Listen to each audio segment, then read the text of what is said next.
ഈ വെള്ളം പോകുന്ന പോലെ കേൾവിക്കുറവിന്റെ കാര്യത്തിൽ കേൾവി പോയാൽ പോയത് തന്നെയാണ്.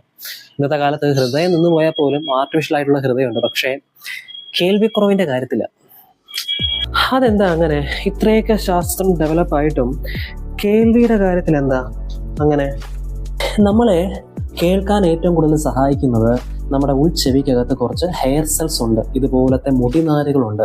അപ്പോൾ ഈ ശബ്ദങ്ങൾ പുറമേ നിന്ന് വന്ന് നമ്മുടെ ചെവിയുടെ പാടയൊക്കെ വഴി വന്ന് നമ്മുടെ ഉൾച്ചെവിക്കകത്തെത്തി ഈ ഹെയർ സെൽസിൽ തട്ടി ഇവന്മാര് വൈബ്രേറ്റ് ചെയ്യുമ്പോഴാണ് ആക്ച്വലി നമ്മൾ കേൾക്കുന്നത്. ഓക്കെ, ഇപ്പോൾ കൂടുതലും വരുന്ന കേൾവിക്കുറവ് പ്രായമായിട്ട് വരുന്ന കേൾവിക്കുറവാകട്ടെ, അല്ലെങ്കിൽ മറ്റെന്തെങ്കിലും അസുഖത്തിൻ്റെ സൈഡ് എഫക്റ്റ് ആയിട്ട് വരുന്ന കേൾവിക്കുറവാകട്ടെ, അല്ലെങ്കിൽ പുറമേ ഉള്ള നോയ്സ് കാരണം വരുന്ന കേൾവിക്കുറവാകട്ടെ, ഇതെല്ലാം ആദ്യം ബാധിക്കുന്നത് ഈ പറയുന്ന ഹെയർ സെൽസിനെയാണ്. ഓക്കെ, ഈ ഹെയർ സെൽസിന് എന്തെങ്കിലും പ്രശ്നങ്ങൾ വരികയാണെന്നുണ്ടെങ്കിൽ അവനെ വീണ്ടും തിരിച്ച് റീജനറേറ്റ് ചെയ്യിപ്പിക്കാനോ അവിടെ വേറെ ഏതെങ്കിലും കുറച്ച് ഹെയർ സെൽസ് കൊണ്ടുവയ്ക്കാനോ ഉള്ള ഒരു കണ്ടുപിടുത്തങ്ങളോ ടെക്നോളജിയോ ഇതൊന്നും ഇതുവരെയും ശാസ്ത്രലോകത്ത് കണ്ടുപിടിക്കാൻ പറ്റിയിട്ടില്ല എന്നുള്ളതാണ്. പഠനങ്ങളൊക്കെ നടന്നുകൊണ്ടിരിക്കുന്നുണ്ട്.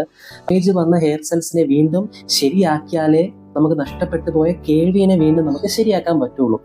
ഇപ്പോൾ നമുക്ക് എല്ലൊടിഞ്ഞു, അവിടെ എല്ലിന് പകരം റീപ്ലേസ് ചെയ്ത് അവിടെ ഒരു കമ്പി ഇടാം. ഇപ്പോൾ നമ്മുടെ ഹൃദയത്തിന് പകരം അവിടെ റീപ്ലേസ് ചെയ്ത് ഒരു ആർട്ടിഫിഷ്യൽ ഹൃദയം നമുക്ക് അവിടെ വയ്ക്കാം. പക്ഷേ ഈ ഹെയർ സെൽസിനെ റീപ്ലേസ് ചെയ്ത് വേറൊരു സാധനം അവിടെ കൊണ്ടുവയ്ക്കാൻ അല്ലെങ്കിൽ അവിടെ വളർത്താൻ വേണ്ടിയിട്ട് ഇതുവരെയും നമുക്ക് പറ്റിയിട്ടില്ല എന്നുള്ളതാണ്. അപ്പോൾ നഷ്ടപ്പെട്ടു പോയ കേൾവിനെ വീണ്ടും ഒരിക്കലും നമുക്ക് റീഗെയിൻ ചെയ്യാൻ പറ്റില്ല. ഇപ്പോൾ ഹിയറിംഗ് എയ്ഡ്സ് ആണെങ്കിൽ പോലും ഒരിക്കലും അതിനൊരു റീപ്ലേസ്മെന്റ് അല്ല ഹിയറിംഗ് എയ്ഡ്സ്. ഓക്കെ, സോ ആ ഒരു ഹെയർ സെൽസ് ഡാമേജ് കാരണം അതിനെ നമുക്ക് ശരിയാക്കാൻ പറ്റാത്തത് കൊണ്ടാണ് കേൾവിക്കുറവിനെ നമുക്ക് കറക്റ്റ് ചെയ്യാൻ പറ്റാത്തത്. Okay, yes.